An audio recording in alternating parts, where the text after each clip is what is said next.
Here's one key passage from the 58 pages about the Hillary Clinton email investigation the FBI released on Friday. Quote, Clinton did not recall receiving any emails she thought should not be on an unclassified system. That despite the fact some of those emails discussed possible future drone strikes against suspected terrorists. Here's another one. Clinton, quote, could not recall any briefing or training by state related to the retention of federal records or handling classified information. To the Clinton campaign, the documents support the decision by the FBI not to seek criminal charges. Donald Trump, though, says Clinton answers, quote, defy belief. After reading these documents, Mr. Trump said in a statement Friday, I really don't understand how she was able to get away from prosecution. This is going to come up in that debate 3 weeks from tomorrow, but it is striking. Dan, you and I have covered the Clintons for a long time. She says she's the detail person. She says sometimes, forgive me, I'm a nerd, I'm a policy wonk, I like to get into the detail. Bill Clinton would meet somebody he hadn't seen in 20 years and remember what the guy was eating when he last saw him. And yet you read through this 39 times in a 3-hour interview. She said, I do not recall, I do not recall, I do not recall. Well, the other thing we know about the Clintons is that they've been through many investigations, and many scandals, and many situations in which a smart lawyer will say to a client, you know, you don't have to answer that fully, and if you don't recall, you don't recall. And so she went through that process with them, and there's a lot of in that, as you say, in which she has an incomplete memory. I think that, you know, the bottom line on this is that people will take away from it what they already brought to this issue of the emails. People have strong views about this, and they're not good for Hillary Clinton. I don't think this is going to significantly change that. You make a key point. It's not significantly change that. So it's, if you think she's dishonest, if you think she's untrustworthy, the cement hardens. And if you're for her, you just sort of roll your eyes and say, well, I got to deal with this. But I do think a lot of the different discussions we've had about email and pay for play, and, you know, we get further in the weeds, it gets a little bit difficult to digest, and, you know, you come away with the notion that she's untrustworthy, but it's a really specific example that you get coming out of these reports to say Hillary Clinton was emailing about a covert drone strike operation. Everyone knows this is a covert program. So to be able to take an example like that onto the debate stage, or even as a debate moderator, and say, this is something that's really easy for everyone who's watching at home to understand. Hillary Clinton was emailing about drone strikes and didn't think that was a problem to do from an insecure server. I think that there is a little bit more potency in that than we've seen from some of the other things that we've learned about her emails that have been a little harder to understand.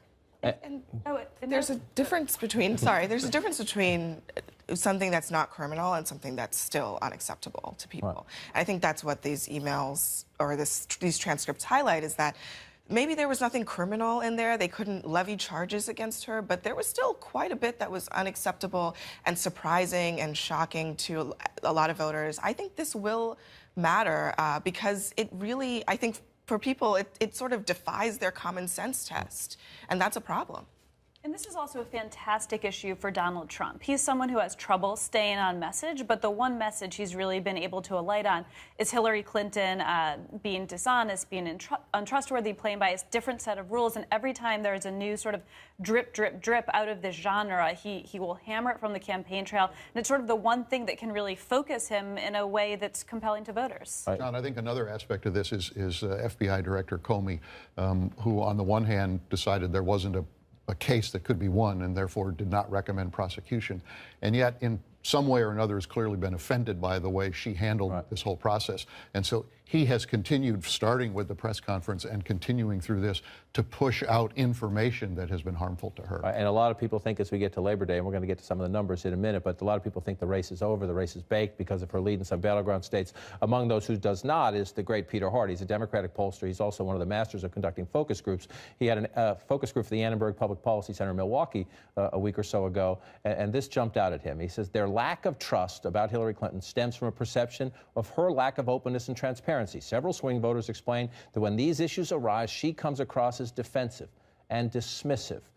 No doubt about it. And no doubt your colleague Karen Tumulty had a lengthy piece going back to the Whitewater investigation about how the Clintons handle these kind of things. And there's no question she has reason to be, to think Republicans are out to get her. But there's also no question that she retreats into what even some of her friends call paranoia about these things. And historically, if you look at Bill Clinton and Hillary Clinton, she's been the hardliner on this. Right. She has been the more resistant. She's the one who has said, no, no, no, we should not give up anything.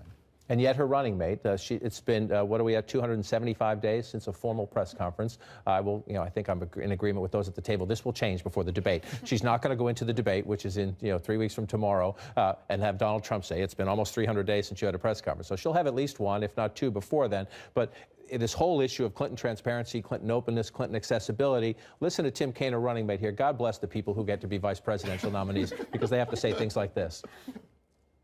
Well, look, I don't see what the massive difference is between a press conference and talking to the press everywhere you go. She talks to the press a lot, and I've been with her when she's talked to the press.